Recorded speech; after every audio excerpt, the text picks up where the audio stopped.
आपण पाहताय महाधुरळा.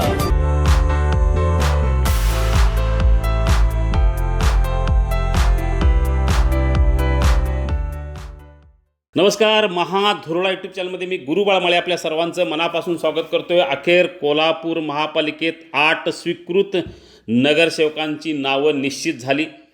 त्यानुसार 3ही पक्षांनी आपलं पत्र दिलेलं आहे. अतिरिक्त आयुक्त रविकांत अडसूळ यांच्याकडं 20 तारखेला होणाऱ्या सर्वसाधारण सभेत या 8 नावावर शिक्कामोर्तब होईल. 3 भाजपचे, 3 काँग्रेसचे तर 2 शिवसेनेचे आहेत. अखेरच्या क्षणी यात अनेकांनी बाजी मारली. दोघांनी बाजी मारलेली आहे.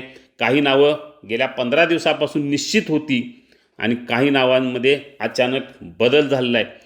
भाजपच्या वतीनं प्राध्यापक जयंत पाटील, शिवसेनेचे सुनील मोदी हे शिवसेनेच्या वतीनं आणि काँग्रेसच्या वतीनं मुस्ताक मलबारी, राहुल माने, शिवसेना शिंदे गटाच्या वतीनं रत्नेश शिरोळकर आणि प्रसाद चव्हाण, याशिवाय भाजपचे जिल्हाध्यक्ष विजय जाधव आणि भाजपचे सुनील वाडकर अशी ही 8 नावं आहेत ज्यांनी स्वीकृत नगरसेवक म्हणून यांच्या नावाचं निश्चित झाले. प्राध्यापक जयंत पाटील हे भाजपच्या वतीनं 5व्यांदा स्वीकृत नगरसेवक म्हणून महापालिकेत प्रवेश करत आहेत. विजय जाधव गेले 30 वर्षे भाजपचं काम करत आहेत. पहिल्यांदाच त्यांना स्वीकृत नगरसेवक म्हणून संधी मिळालेली आहे. सुनील वाडकर हे गेले 15 वर्षे भाजपचं काम करत आहेत. माजी आमदार महादेवराव महाडिक यांनी आग्रह धरल्यामुळं वाडकर यांचा मार्ग मोकळा झालेला आहे.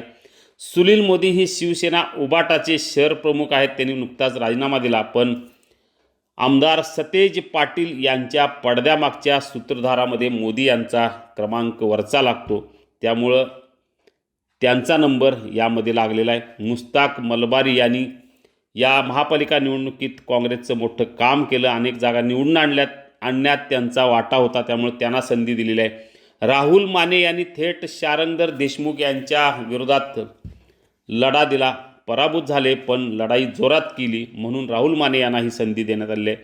शिवसेनाच्या वतीनं रत्नेश शिरोळकर, प्रसाद चव्हाण आणि इंद्रजित अडसुळे यांची नावं चर्चेत होती. अडगुळे यांची नावं चर्चेत होती, पण अखेर अडगुळे यांचं नाव मागं पडलं आणि शिराळकर व चव्हाण यांना संधी मिळालेली आहे. चव्हाण यांना स्वीकृत नगरसेवक करण्याचा शब्द पालकमंत्री प्रकाश आंबेडकर यांनी दिला होता. त्यानुसार शब्द खरा ठरवला आणि चव्हाण यांना संधी मिळाली. शिरोळकर यांनी समन्वयक म्हणून अतिशय चांगलं काम केलं निवडणुकीत, म्हणून त्यांना हे बक्षीस देण्यात आले. बहुतेक सर्वच 3ही पक्षांनी 1.25 वर्षाचा फॉर्म्युला ठरवलेला आहे. त्यामुळे 1.25 वर्षानंतर कोण याची उत्सुकता निश्चित आहे. पाहूया या संदर्भात पडद्यामागं काय हालचाली घडल्या त्या निश्चितपणे सांगेन पुढच्या भागात.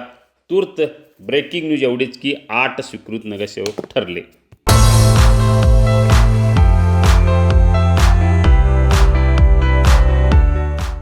हे आहे गोकुळचं श्रीखंड. अगदी जिभेवर रेंगाळणारं. जिभेवरच नाही तर मनावरही रेंगाळणारं. गोकुळ श्रीखंड, मनावर रेंगाळणारं.